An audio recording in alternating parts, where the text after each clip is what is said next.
Sunset high and I'm by your side.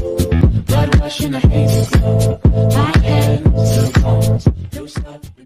How's everyone doing today? This is live video channel. Today we're going to be going into Samuel 2. This is going to be a book reading. Read scripture, Samuel 2, from beginning to the end. Hope you guys enjoy this video, and let's hop right into it. Samuel 2. David hears of Saul's death. After the death of Saul, David returned from striking down the Amalekites and stayed in Ziklag 2 days. On the third day, a man arrived from Saul's camp with his clothes torn and dust on his head. When he came to David, he fell to the ground to pay him honor. "Where have you come from?" David asked him. He answered, "I have escaped from the Israelite camp." "What happened?" David asked. "Tell me." "The men fled from the battle," he replied. "Many of them fell and died, and Saul and his son Jonathan are dead." Then David said to the young man who brought him the report, "How do you know that Saul and his son Jonathan are dead?" "I happened to be on Mount Gilboa," the young man said, "and there was Saul leaning on his spear, with the chariots and their drivers in hot pursuit. When he turned around and saw me, he called out to me, and I said, 'What can I do?' He asked me, 'Who are you?' 'An Amalekite,' I answered. Then he said to me, 'Stand here by me and kill me.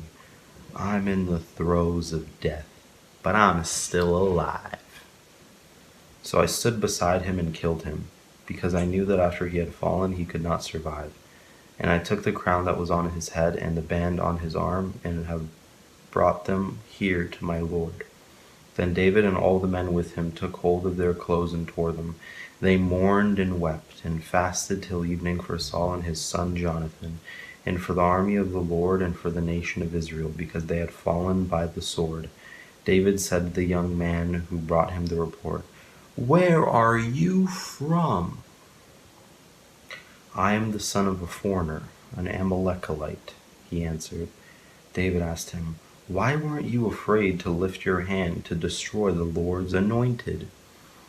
Then David called one of his men and said, "Go strike him down." So he struck him down, and he died. For David had said to him, "Your blood be on your own head. Your mouth testified against you when you said, 'I killed the Lord's anointed.'" David's lament for Saul and Jonathan. David took up his lament concerning Saul and his son Jonathan, and he ordered that the people of Judah he taught this lament of the bow. It is written in the book of Jashar. "A gazelle lies slain on your heights, Israel. How the mighty have fallen! Tell it not in Gath, proclaim it not in the streets of Ashkelon, lest the daughters of the Philistines be glad, lest the daughters of the uncircumcised rejoice, mountains of Gilboa. May you neither dew nor rain, may no showers fall on your terraced fields, for there the shield of the mighty was despised, the shield of Saul, no longer rubbed with oil. From the blood of the slain, from the flesh of the mighty, the bow of Jonathan did not turn back, the sword of Saul did not return unsatisfied." Saul and Jonathan. In life they were loved and admired, and in death they were not parted. They were swifter than eagles, they were stronger than lions. Daughters of Israel, weep for Saul, who clothed you in scarlet and finery, who adorned your garments with ornaments of gold. How the mighty have fallen in battle. Jonathan lies slain on your heights. I grieve for you, Jonathan, my brother. You were very dear to me. Your love for me was wonderful, more wonderful than that of woman. How the mighty have fallen. The weapons of war have perished. David anointed king over Judah. In the course of time, David inquired of the Lord, "Shall I go up to one of the towns of Judah?" he asked. The Lord said, "Go up." David asked, "Where shall I go?" "To Hebron," the Lord answered. So David went up there with his 2 wives, and Ahinoam of Jezreel, and Abigail, the widow of Nabal of Carmel. David also took the men who were with him, each with his family, and they settled in Hebron and its towns. Then the men of Judah came to Hebron, and there they anointed David king over the tribe of Judah. When David was told that it was the men from Jabesh Gilead who had buried Saul, he sent messengers to them to say to them, "The Lord bless you for showing this kindness to Saul your master by burying him. May the Lord now show you kindness and faithfulness, and I too will show you the same favor because you have done this. Now then, be strong and brave, for Saul your master is dead, and the people of Judah have anointed me king over them." War between the houses of David and Saul. Meanwhile, Abner son of Ner, the commander of Saul's army, had taken Ishbosheth son of Saul and brought him over to Mahanaim. He made him king over Gilead, Ashuri, and Jezreel, and also over Ephraim, Benjamin, and all Israel.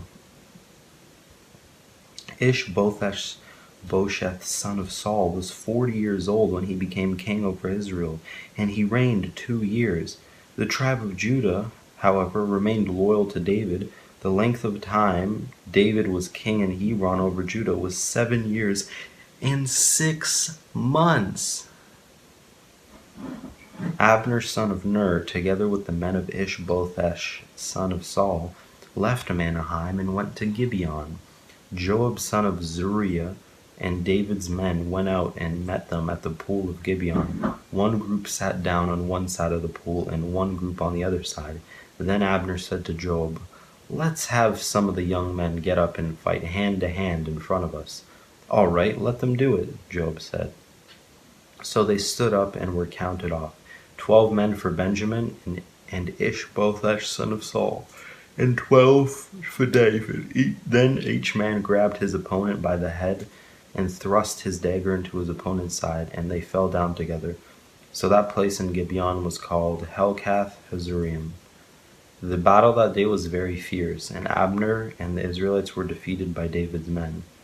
The 3 sons of Zeruiah were there, Joab, Abishai, and Asahel. Now Asahel was as fleet-footed as a white gazelle. He chased Abner, turning neither to the right nor to the left as he pursued him. Abner looked behind him and asked, "Is that you, Asahel?" "It is," he answered. Then Abner said to him, "Turn aside to the right or to the left. Take on one of the young men and strip him of his weapons." But Asahel would not stop chasing him. Again Abner warned Asahel, "Stop chasing me!" "Why should I strike you down? How could I look your brother Joab in the face?" But Asahel refused to give up the pursuit. So Abner thrust the butt of his spear into Asahel's stomach, and the spear came out through his back. He fell there and died on the spot, and every man stopped when he came to the place where Asahel had fallen and died. But Joab and Abishai pursued Abner, and as the sun was setting, they came to the hill of Ammah, near Giah, on the way to the wasteland of Gibeon. Then the men of Benjamin rallied behind Abner. They formed themselves into a group and took their stand on top of a hill.